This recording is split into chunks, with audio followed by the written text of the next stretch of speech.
What's going on, YouTube? This your boy Haywood Haynes. It's another installment of Facts Over Feelings. Leave your feelings at the door so we can get to the facts. And, this is the second part of this series when we're unearthing evidence and we're unearthing information that is helping us to get that resolve that is needed so that we don't turn back and we understand without any reservation that that document was not intended for us. And so I have a smoking gun later on in this video I think you're going to enjoy, especially if you're one of those black historians who, know about black law and stuff. So, hey, it's going to get intriguing. So just sit back and hold tight. We're going to get right into that. So what we were doing when we ended the first segment, what were we talking about? We were talking about the high level of instability that was going on in the 19th century or the 1800s, if you will. And what we were noting was that, the last incident specifically that we were talking about was the Nat Turner's Rebellion, right, in 1831. And the reason why I brought that up alongside with complementing with the Gullah Wars and also an incident I was going to talk about with Black Hawk was that, these rebellions or insurrections, as they want to call them, were popping up all over the place. But we have to be careful of their language. Like Martin Luther King said, it'd be couched in the language. Now, understand this. This is the thing. Now, and I'm just going to give you a recent event, but this has always been the case so that you get a full understanding of where I'm coming from with how powerful the psychology is. On one hand, you can take 5 Navy SEALs that will sneak in the night, in a covert mission and kill a crime boss or kill a warlord or kill an arms dealer, right? And they'll say that that's war. They'll say that was an act of war. They'll say, look what we did in this war. Look who we took down, especially if that person has a towering reputation or it's someone that the FBI or the CIA is looking for, etc. It becomes an act of war, right? Correct? But you telling me that you can have riots and, you kill hundreds of people and that's not war? That's considered to be a riot? You see how they marginalize your life and your worth? How they use these euphemisms in order to take away from what is actually going on, and in order to take away from what we've already established in the first segment, that this is a war environment and you've been at war. So who has the right? Who has monopolized on the concept of war? They have the right to tell you that, look, when they go and they take 4 or 5 of their men, it don't even have to be hundreds or thousands. They could take 5 of their men and go to invade a country and shoot down someone of importance on the other side and then call it a war, but yet you'll go through losing 10, 15, 20, even in Chicago as of recently, 30 or 40 or 100 of your own brothers and sisters and children, and yet you don't declare that to be a war. Something is really wrong with you. Something is really wrong with you. So I digress off of that to say what, when we take a look at what was going on and we look at all the evidence in the 1830s, the Nat Turner Rebellion, if you want to call it that, but I call it the Nat Turner War. See how that sounds? See how different that sounds? All right, and you had the situation with Black Hawk. Now let's just pause for a second and just touch on this right quick because I think that it's important and it shows you how history repeats itself, and it shows you, and me, it resonates with me because it proves to me that our people, especially under the current circumstances, under current conditions, we can be back in these circumstances at the blink of an eye. So when Black Hawk took 600 men, women, and children up to Illinois to harvest their crop, they were met by the Illinois militia. Okay, and then they initially upon seeing them, they surrendered, but the Illinois militia opened fire. All right, but still, with the graces of the Most High, Black Hawk was still able to come out victorious, which is remarkable. But yet, the fact of the matter is that when I, if I ever get an opportunity to, put it into your mind or to just really ingrain it into you that the world is ruled by signs and symbols. I will always give an example here and there that will tie into everything that I'm saying. So the point that I'm saying is that when they take teams like Chicago Blackhawks, which is a hockey team, now I don't participate in that ritual because I don't watch hockey, but I stopped participating in their other rituals too as well because they do it with all of their sports teams. But when we also take a look at the fact that 22 states still have Indian names, we are living inside the energy. This is one of the reasons why they go through these rituals, and this is one of the reasons why their sports teams have a lot of significance. It's just not bread and circus. It allows them to relive those rituals and to gain power as they continue to experience them year in and year out. All right. So the fact of the matter is that when we take instances like all those efforts, the Gullah Wars, the Black Hawk War, the Nat Turner War, Okay, we're seeing that there was a high level of instability, so much so that you cannot have a secure and massive establishment or massive institution as slavery as they had propagated it to us as we know it through our education system. Okay, and then not to mention that the numbers were small according to the consensus, the first census taken, and not to mention also as well that they, earlier before the Civil War even broke out, the currency was being shot to crap, and they were also going through efforts to repatriate Africa, because they knew that they had to colonize the mind of the African first, because if you didn't succeed in that, any effort to any physical captivity would be over soon. But they know that if they release you, or you happen to gain your freedom, or you happen to catch wind of certain things that you're uncomfortable with, they know that as long as you hold my worldview, as long as you look to my science for your solutions, I would forever be your master. That's what you have to understand. That's a truly successful liberation is when it is a mental, physical, and spiritual liberation. Now, the point being is that we noticed that what also did we learn from the first segment, that there would be an over reliance on the divide and conquer method, because the numbers were too small.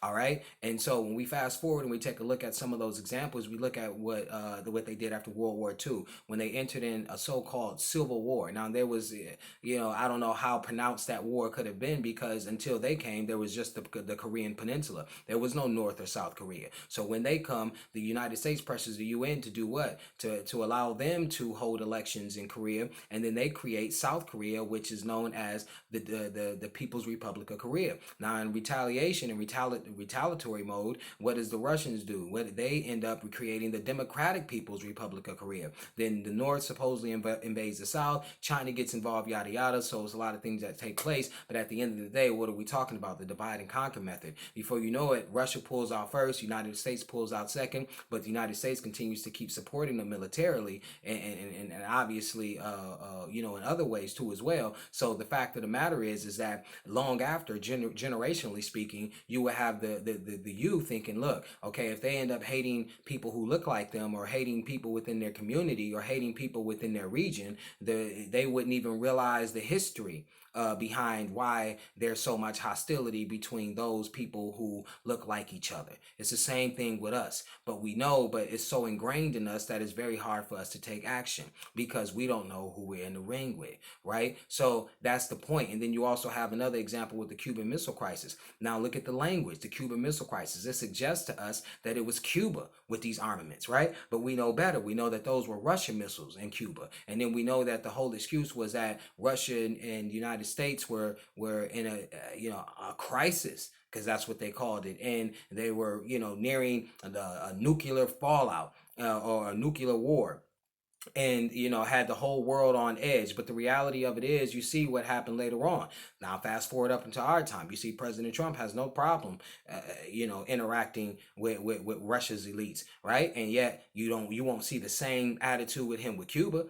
You see what I'm saying? So who ends up holding the short end of the stick every time that there is a war? And you must understand that. That's critical. And then so what we've already substantiated is what? The population numbers were low, so they had to rely on the divide and conquer method. Their currency was in shambles. There was a panic or a collapse of a currency. It seemed like every other 5 minutes. All right. And we know that they were also going through efforts of repatriation to Africa in order to colonize the African, because they know that if I can control you, you can become my slave. The two biggest, weapons that I use is religion and drugs. And the third one that, we see in the background, which we tend to marginalize a lot, is germ warfare, biological and chemical warfare, right? And so since we understand all those things, we know that they battle you on all fronts, and obviously make sure that they have control in every area of life activity. So with that being said, like we said,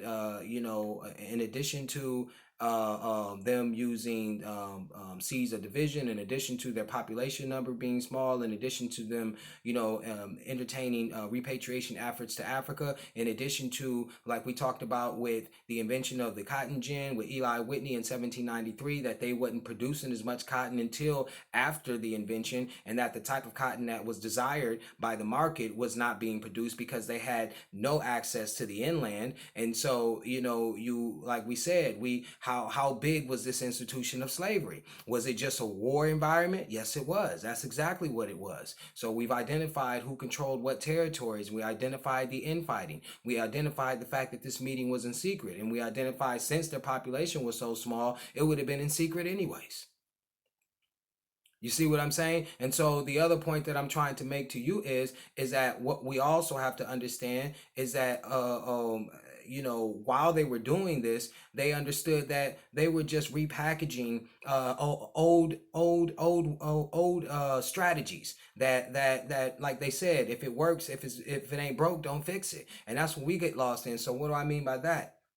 I mean that the measures that we're taking, this is nothing new, and that's what we have to understand. And so how can I prove that? Okay, well, look at the logic, or look at the the outlook from most people in America. We assume that we are evolving in a sense in terms of our relationship with drugs in particular, with the legalization of marijuana, etc. And people are like, oh well, yeah, the world is changing, man. I never thought marijuana would be legal. Marijuana been legal. See, what you don't have to understand is that the when they started to have create this war on drugs, they knew that what power that would have, because they knew the power that they had attained from selling drugs, because that's how these Europeans that got their power. We'll prove that in the second point. But the point being is that early on in 1914 was the first time there was federal legislation, putting forth restrictions on drugs, and what they call Schedule One drugs, right? Because that was called the Harrison Narcotics Tax Act. But yet it didn't outright outlaw it all at once, right? Because they can't do that. Mind you, it's all about conditioning the masses. All right. And then we talked about some of the other resources that they use in order to complete that objective. But the fact of the matter is, in 1914, they came out with that tax act, and what did it do? It taxed narcotics, specifically aimed at cocaine, but it set the groundwork for the era of prohibition. But the fact of the matter is that in the early 1900s, by like 1906, I believe 5 or 6 states had already outlawed it, because, like I said again, there was no law against it federally, right? And they saw even back then that they were using, or they were creating images about us at then too as well.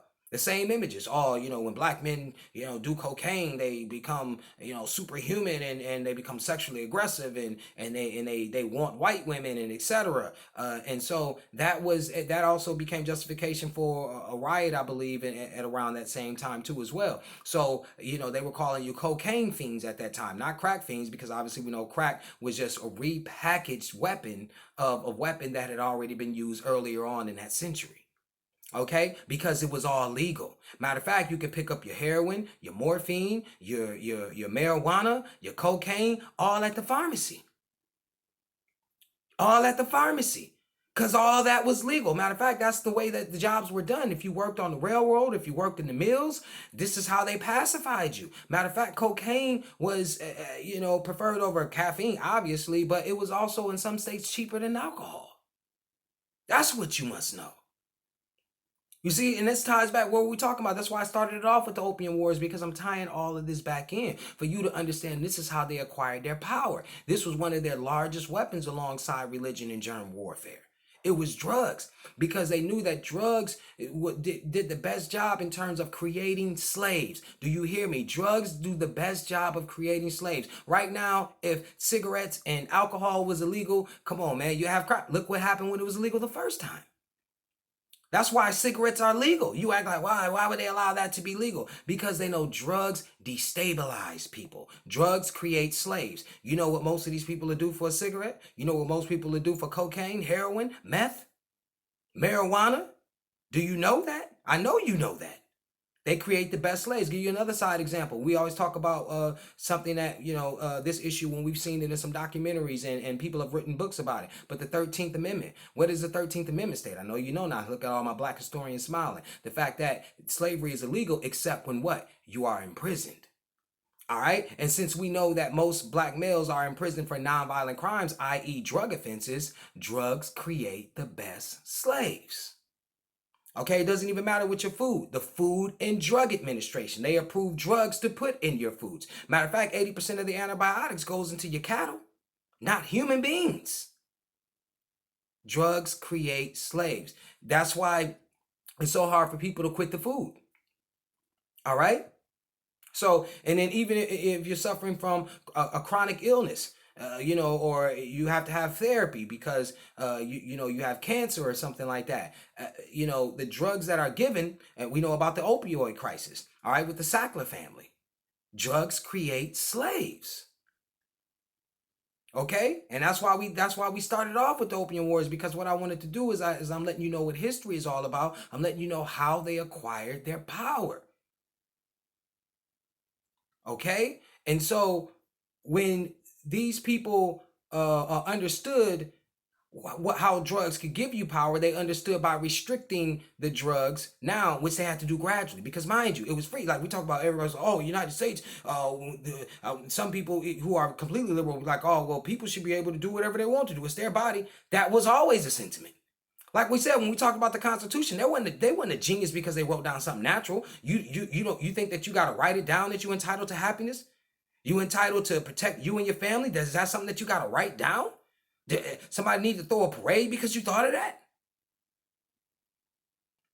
You see what I'm saying? So, like we said, so they go through understanding that what? Like, okay, we start creating these laws gradually. We're going to create a tax. And then after a while, we'll be able to pass even further legislation when we come in with our propaganda. So then now you got a guy by the name of Harry Anslinger, I think his name is. And what does he do? He's the one that's spearheading the movement to let you know that, look, marijuana is illegal. So they come out with what's called the Marijuana Tax Act in 1937, because before then, like we said, you can go to your local pharmacist and, hey, you can get you some marijuana. Now, what's also key to note with the Tax Act, what did it do? It charged the physician for writing the prescription, and it also taxed the pharmacist for selling it.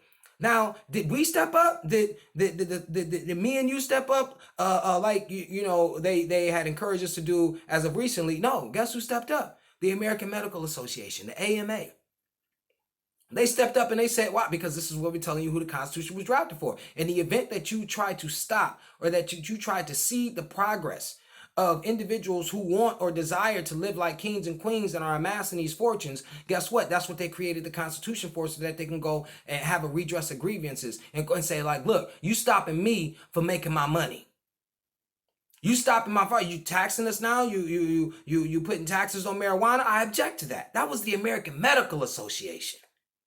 When they were selling big drugs. See, we think that it's new. We think we bought into this image that, you hear Freeway Rick Ross or you hear, you watch movies with Denzel Washington of American Gangster, and you think that we are the ones who made that hit. Like our culture, the one who brought drugs to America. This is what I'm talking about.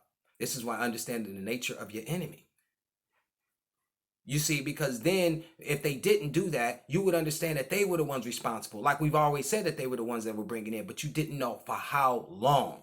You didn't know that it was a very detailed and very intimate part of their identity, is what you didn't know. You see what I'm saying? Because we talked about, like we said, in the 1700s, when, the advent of the Industrial Revolution, somewhere between 1760 and 1825. All right. Now, this is the height in the 1700s. This is the height of the slave trade. But what do we know? We know we've already established that they were poor at seafaring capabilities, or they had none. Their navigational skills were horrible. Right. So, and then building these ships, they were horrible at that too as well. So they had to go to India in order to get those proficient ships. Okay. And what were they primarily using those ships for? Filling them up with opium. All right, in order to sell it to the Chinaman and all across the world, and then use those proceeds in order to do what? Globalize their efforts.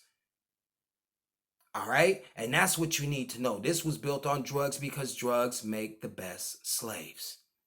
So when we're talking about the history of our people, and one of the things that we have to understand is that, so many people are like, okay, well, after generations, they esteem these individuals as having this psychological prowess. Like they indoctrinated you, and then all the Willie Lynch chip and all of this, they turned this brother against this sister. Let me tell you something. Black people already know what can turn a brother against a sister and a mother against a father. Drugs.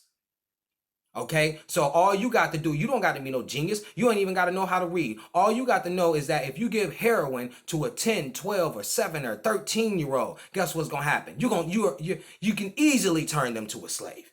Won't take no years of indoctrination, no whole bunch of whips and all of this crap. Won't take all that. It won't take all that, brothers and sisters. So you see what I'm saying? And then you dominated by trade. Now let's get this right. Trade is how you maintain the wealth. Now let's just go through this right quickly because a lot of people don't understand this. So when we're talking about trade, now notice how after every war, they come back, right, stronger because then they, get individuals to cede or to capitulate. Mind you, because, after, they enforce their policies with their military, then they come in and say, okay, these are the conditions of trade, or these are the conditions that you must meet in order to receive aid from us. Okay, so usually if you're on the good side, you get to trade, right? So then you have look at what North America does. You have the North America Free Trade Agreement. So Mexico, the United States, and Canada are able to freely trade amongst one another. And then you have the World Trade Organization. You get these benefits, right? Just like the European Union. So a term that is used in trade is called most favored nation treatment. That's actually a term, most favored nation treatment. It actually was the term that was used between the United States and China, but they stopped using it in 2000 because they felt like people were getting the wrong idea. Yeah, I bet. You see, so the most favored nation treatment is just that. This nation gets treatment that is, that other nations don't get. So when they develop these unions, you would get that treatment by default. And countries that were not a part of the World Trade Organization or anything like that, obviously did not have access to that sort of treatment. And so let's put this in hood terms so we understand this just a little bit better. Now, we'll show you how trade has an impact. And we'll use a street illustration. Okay, so say for instance, you sell weed, right? And you getting weed for $1,200 a pound. Now, even if you sold each ounce for $100, you would make at least $400 off that pound. Now, say for instance, you sold each ounce for $150. Man, you probably make around $1,200 off of each pound, right? Correct. So in the hood, if you run into another plug and this man probably got pounds for about 1,600, 1,700, damn, better be some good ass weed. But at the end of the day, what are you saying? You're saying to yourself that might cut into the way I usually get things done, because that wiggle room that I get allows me to have money to invest in other things and for me to enjoy my life. So it allows me to eat. Now, if a man come to you with 2,200, 2,300 for a bowl, you're like, damn, it's taxing. Okay, so what does it do? It affects your ability to do what? Take care of yourself and actually expand your business if you choose to. It's something that you can't do. So the fact of the matter is, now just walk with me for a second on this, and I'm gonna do a hypothetical, right? Hypothetically speaking, now you gotta walk with me because you know that if someone had this type of power, absolute power corrupts absolutely. But let's just say for a second that a man runs a community, right? Or he's seen as the leader of that community, and he got all of the muscle behind him, and it's another guy who got the resources. He got all of the stuff that but people buy from him, right? They allow him to be, but most of the time we know in the event that people have guns, they just take control. But let's just say that they allow him to sell his goods, right, and services. And so one day, the leader comes and he says, well, I'm thinking that, I probably want to get, 30 loaves of bread from you, and a bag of weed or whatever. Who knows? Just mix it up, right? And he says, okay, well, how much do you want to pay for all that? Well, he's like, well, I'm thinking I want to pay at least about $10 on that. He's like, well, nah, this stuff is probably worth, what you've gotten is probably worth about $250. Doesn't matter. He doesn't have the guns to back it. He doesn't have the military. So all of a sudden, even though this man has all the resources, he's now been declared as a third world country because I have the military. And matter of fact, I could pick a piece of paper off the ground and give him that for payment because I have the military to back or force or the force to back up my claim, and he doesn't. So he might as well be he might as well just give it to me. You see what I'm saying? So mind you, like we talked about, when people talk about, oh yeah, it's the petrol dollar, the oil. No, before there was oil, the military backed the dollar. So like Dwight D. Eisenhower talked about, beware of the military industrial complex. So the fact of the matter is this: one thing that we have to understand is that when we taking a look at what did we just learn? That the way that they rose to power was through drugs. Okay, and then obviously what did they do? They were able to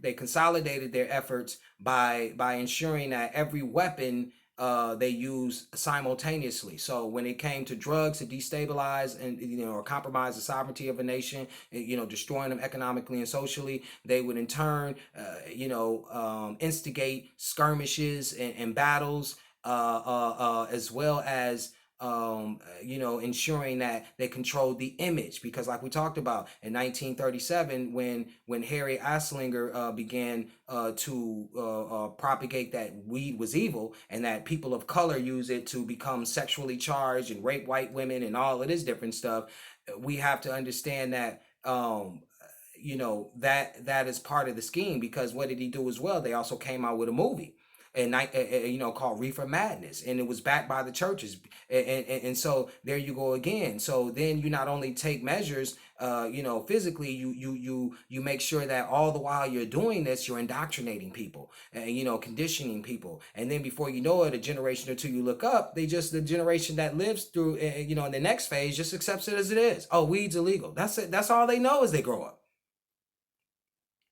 You see what I'm saying? And so that's what you have to understand. And when we don't understand the nature of these people and how they're able to manipulate these outlooks and worldviews at will, just like how we talked about now, even to complement what we were just saying, how easy it is to turn a person into a criminal when you change up policy. Just like with the current pandemic, if you were out past a curfew, or if you seem not to be following guidelines or policy set, guess what happens? You can become a criminal.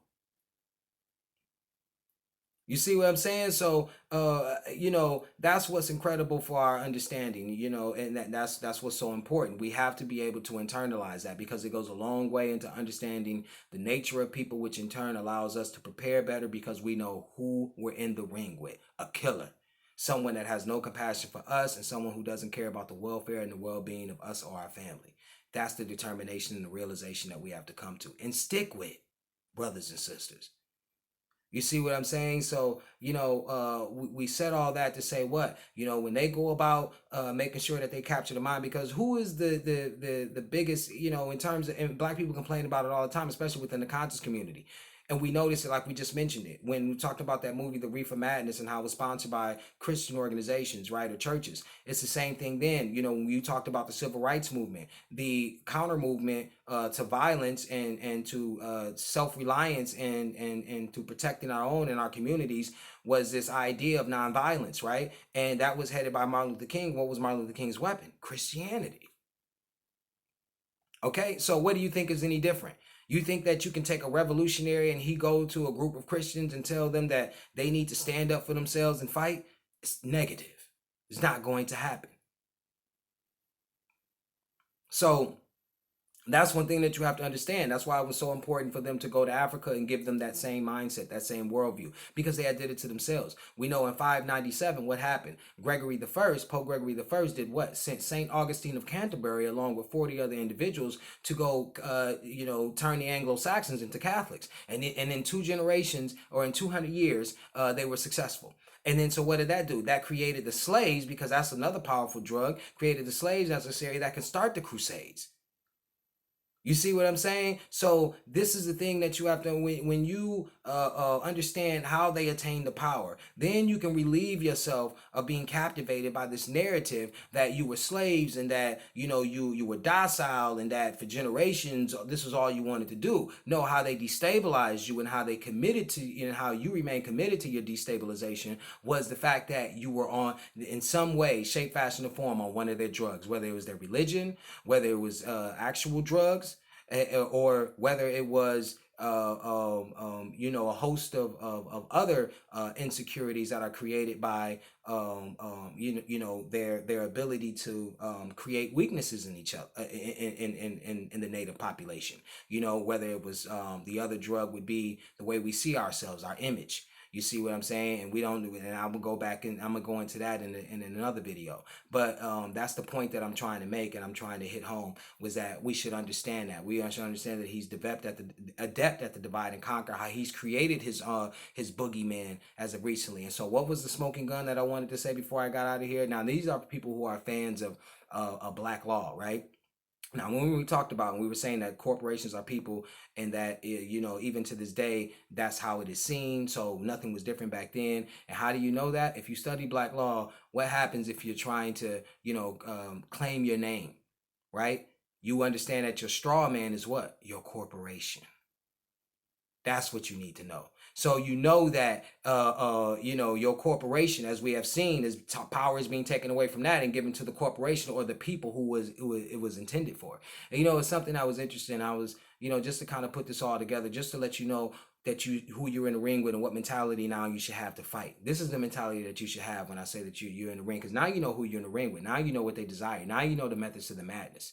Okay, so just say for instance, now that you know who you're in the ring with, this is the mentality you should have. I had a friend who was almost, facing death, right? And what was crazy is he was talking about when his father was facing death, right? And he said that, my father lost a lot of weight and he just died in front of his wife, my mom. And he said, he pointed to his gun and he was like, I'll take my life. I'll go out like a man before something like that happened.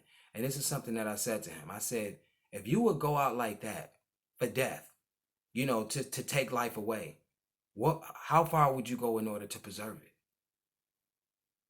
That's us in that ring.